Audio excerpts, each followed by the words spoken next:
Hello, leaders. Hey, I just wanted to kind of continue the conversation around referrals, relationships, and the pursuit of those. So, over the past couple of weeks, we've been talking about the inventory of relational assets. We talked about acres of diamonds and going and collecting all of the relationships that we have and taking a look at where those are currently being stored. Are they in your phone? You can go back and take a look. There's all kinds of places that you've got relationships that are kind of hidden that you're not aware of that you could be utilizing to help you build your referral-based business.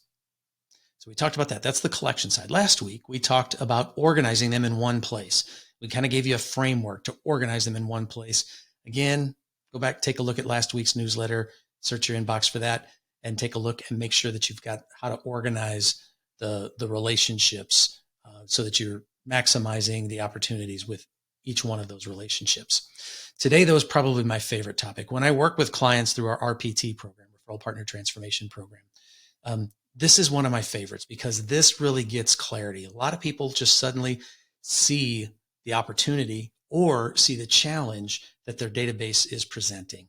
See, every one of us has relationships, but we don't collect them and we don't organize them in one place. And when we start to do that, it allows us to prioritize them. So I'm going to give you 3 Ps. And by the way, if you're starting with this, you can do this really quickly. Just write down 10 names, the most influential names that you know, and put them in. These are going to be hopefully shoulder industries for your business that could come across your ideal client often. But I want you to write down the 10 most influential names that you know that you have a relationship with. And you're just going to organize these in one place, and then you're going to prioritize them on 3 factors. They all start with a P, by the way, so nice and easy for you. The first P is performance. Take a look at the first name and just ask yourself, has this person referred me? And if yes, how often have they done so over the past year? Pretty simple. Take a look at the first name. How often have they referred you over the past 12 months? And write that number down. Take the second name and do the same thing. What kind of performance? And you just go through on the first 10 names that are on your list. And that is going to give you an idea. So if you've got shoulder industries, so if you are an estate planning attorney and you've got 4 financial advisors on your list and only one of them has referred you and the other ones haven't, it kind of gives you an idea. So what you want to do is just take a look at the shoulder industries that could connect you with your ideal client. And hopefully you've got several of those in your first 10. But what we're trying to do is get to rank the individuals that you know, just the first 10, based off of performance. And then the second P is potential. These influential people that you have in your first 10, what professions are they in are they in a profession that comes across your ideal client often? If the answer is yes, then there's a ton of potential there. So using the estate planning attorney, financial advisors are a great shoulder industry for estate planning attorneys. So if you are an estate planning attorney, the potential for a financial advisor to refer you multiple times a year is very high. So that would score high in that particular rating.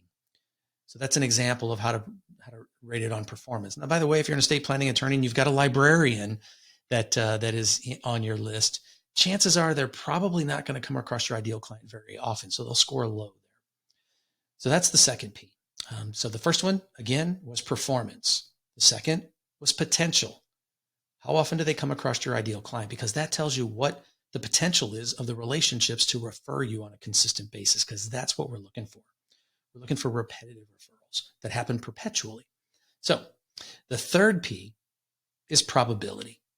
What's the probability they will refer you? Now, some of you, when you see that they have referred you already, the probability that they will is good. But probability is the real key. So performance and potential tell you what has happened and what could happen. Probability means that there's an engagement.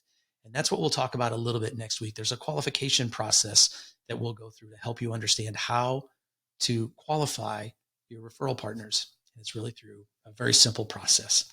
So do me a favor, write down 10 names and prioritize them off of performance, potential, and probability.